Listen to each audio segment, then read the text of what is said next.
Hello, aujourd'hui on traite des 5 étapes pour réussir à 100% le début de ton entretien de motivation. Allez, c'est parti. Encore et toujours de la valeur ajoutée. Plus de 10 ans que je suis dans le domaine de l'éducation et je te partage mon expérience pour explorer la phase des entretiens de motivation, chose que j'ai acquise dans les meilleures universités européennes. Allez, on regarde les 5 étapes ensemble. En 1, définir et construire son elevator pitch. Avant l'entretien, il y a un travail fondamental, construire et maîtriser ton elevator pitch. C'est quoi? C'est une présentation courte, claire et structurée de ton parcours, de ton projet et de ta motivation, qui dure environ 1 minute, 1 minute 30. Pour le construire, appuie-toi sur ce que tu as déjà, ta présentation écrite, ton CV et ta lettre. Tout doit être cohérent et aligné avec la formation visée. Tu peux d'ailleurs te reporter à ma formation gratuite et complète sur le sujet. Ouais, c'est cadeau. Tes arguments doivent être synchronisés avec les attentes de la formation. Ton pitch doit être connu par cœur, mais sans réciter. Naturel, fluide, incarné. Sans se prendre la tête. Tranquille. Les exemples sont clés. Ce sont eux qui donnent vie à ton discours et qui montrent concrètement ce que tu as appris, vécu et compris. Donc un bon elevator pitch n'est pas un texte parfait. C'est une histoire claire, crédible et maîtrisée que tu sais adapter le jour J. Ouais, facile. En 2, vérifier les conditions et le cadre de l'entretien. Un entretien raté commence souvent par des détails mal anticipés. Vérifie l'adresse exacte ou le lien de connexion, confirme le format, présentiel ou en ligne, note l'horaire et le fuseau horaire si nécessaire. Si l'entretien est en ligne et en visio, ton environnement devient ta vitrine. Donc veille à un espace calme, un arrière-plan rangé et neutre et une bonne luminosité.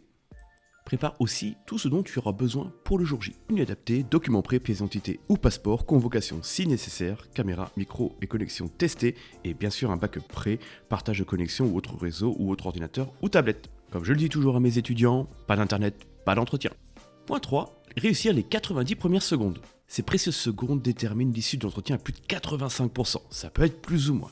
Donc concrètement, ça veut dire quoi pour toi? Avant même de parler de ton parcours, le jury observe. Posture, regard, attitude, tenue. La tenue ou dress code est importante, mais elle doit surtout être adaptée au contexte et au domaine d'études. Sobre, propre, professionnel. Inutile d'en faire trop, la sobriété c'est souvent ce qui inspire le plus de sérieux et de crédibilité. Sache une chose, le jury ne cherche pas quelqu'un qui joue un rôle, mais quelqu'un qui est à l'aise, posé et cohérent. 4e point, comprendre le cadre et gérer le début de l'échange. On passe aux choses sérieuses. Souvent, le jury commence par expliquer le déroulé de l'entretien. Durée, temps de parole, rappel du contexte, modalités diverses, etc. Donc t'écoutes attentivement, parce que comprendre le cadre et gérer son stress en même temps, c'est montrer de ta maturité. Concernant le stress, il est normal. Respire, parle calmement et prends le temps de t'installer. Serrer la main ou pas, ou quand s'asseoir, laisse le jury t'inviter. La gestion du stress réside dans la préparation en amont. Le plus tu le seras, le mieux ça se passera. On avance dans la mise en place et la pratique. 5e et dernier point, lancer sa présentation. Passage super important pour conclure les fameuses 90 secondes ou premières minutes de ton entretien. Cette présentation doit refléter qui tu es et ce que tu as apporté. Pense à la valeur ajoutée. Le but est d'amener le jury vers l'endroit où tu veux qu'il aille, vers tes points forts et là où tu vas le mieux maîtriser ton sujet. Tu peux le faire de manière chronologique, c'est souvent le plus courant. Il te faut parler de ton parcours académique mais surtout professionnel ou associatif. Donne envie sans trop en donner. Gestion du temps. Il faut être concis et avoir dûment choisi les éléments pour attirer l'attention du jury et guider les questions qu'ils vont te poser. En somme, tu parles des choses importantes de ton parcours et tu fais le lien avec la formation. Et voici la partie que vous attendiez tous, les conseils pratiques. Pour résumer et t'aider, je te donne 5 tips pratiques pour optimiser ton temps et être plus productif. 1. Maîtrise ton elevator pitch. Prépare une présentation courte, 1 minute à 1 minute 30, alignée avec la formation apprise par cœur sans réciter et illustrée par des exemples concrets. 2. Anticipe la logistique à 100%.